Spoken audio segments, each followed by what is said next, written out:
नमस्कार। मैं दिनेश कुमार शुक्ला, कक्षा द्वादश हिंदी विषय में आज आप सबको अयोध्या सिंह उपाध्याय ने जो खड़ी बोली का पहला महाकाव्य लिखा है प्रिय प्रवास, उसी महाकाव्य से उद्धृत होकर के आपके पाठ्य पुस्तक में पवन दूतिका नामक शीर्षक से काव्य में पहला पाठ है। आज उसी पवन दूतिका के बारे में हम आपको पढ़ाएंगे।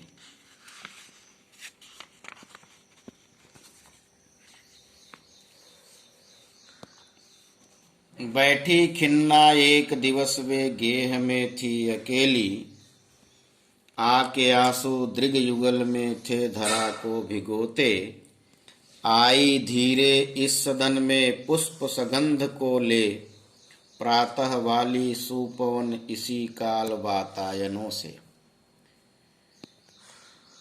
ये उस समय का प्रसंग है जब भगवान श्री कृष्ण गोकुल से मथुरा चले गए थे, तो ब्रज की सारी गोपियां राधा सहित उनके वियोग में दुखी थी।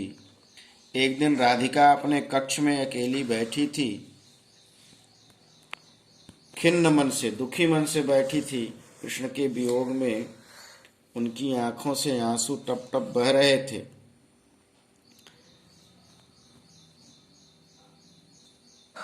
उसी समय खिड़कियों से एक हवा आकर के उनके कक्ष में प्रवेश करती है।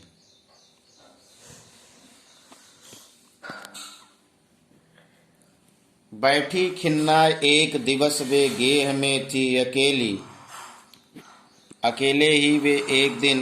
राधिका खिन्न मन से अपने कक्ष में बैठी हुई थी। उसी समय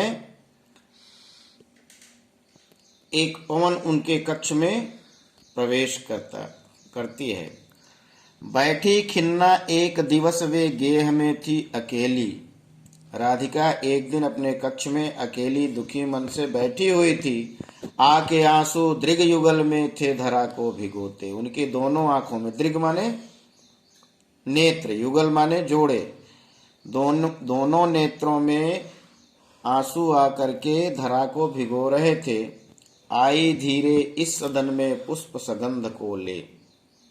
पुष्पों की गंध को समेटे हुए धीरे से एक पवन उनके उस कक्ष में प्रवेश करती है। उसी प्रातः वाली सुपवन, प्रातःकालीन शीतल मंद सुगंधित वायु, उसी काल वातायनों से, उसी क्षण खिड़कियों, वातायन माने खिड़की, खिड़कियों के रास्ते से उनके कक्ष में एक हवा प्रवेश करती है। संतापों को विपुल बढ़ता देख के दुखिता हो धीरे बोली सदुख उससे श्रीमती राधिका यूं, प्यारी प्रातः पवन इतना क्यों मुझे है सताती, क्या तू भी है कलुषित हुई काल की क्रूरता से। अपने शोक संतापों को अधिक बढ़ता हुआ देखकर दुखी मन से राधिका बोली धीरे से। उस पवन दूतिका से राधिका ने कहा, प्यारी प्रातः पवन, तू मुझे इतना क्यों सता रही है, क्या तू भी इस काल की क्रूरता से कलुषित हो गई है। काल मेरा साथ नहीं दे रहा है, तू भी उसी के साथ हो करके मुझे सताने के लिए आतुर हो रही है। मेरे प्यारे नवजलद से कंज से नेत्र वाले जाके आए न मधुबन से और न भेजा संदेशा।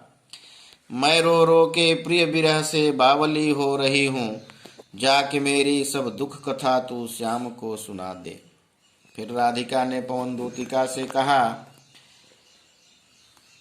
मेरे प्यारे कृष्ण, नवजलद से, नए खिले हुए कमल के समान नेत्र वाले, जब से इस मधुबन से गए तब से लौट के नहीं आए और ना ही कोई संदेश हम सब लोगों के पास भेजा।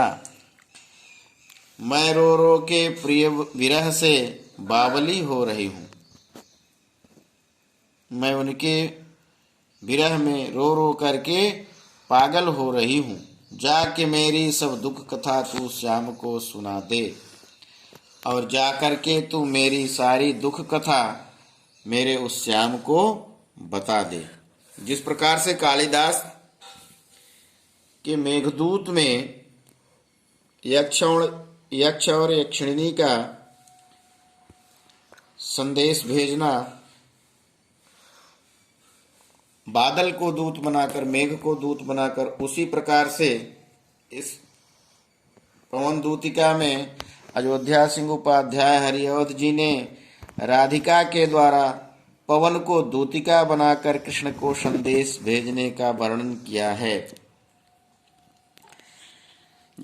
फिर राधिका ने उस पवन दूतिका को समझाया, बता रही हैं कि जो ही मेरा भवन तज तू अल्प आगे बढ़ेगी, जैसे ही मेरा घर त्याग करके तू थोड़ा सा आगे बढ़ेगी तो शोभा वाली सुखद कितनी मंजू कुंजे मिलेंगी। तुझे अत्यंत सुंदर बगीचे,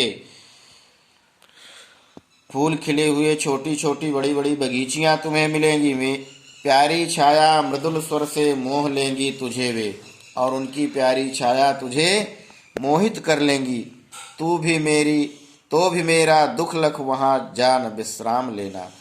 हे पवन दूतिका, तो भी मेरे दुख का ध्यान रखते हुए तू वहां जाकर के विश्राम मत करने लगना, तू अपने ध्येय पथ पर आगे बढ़ते रहना।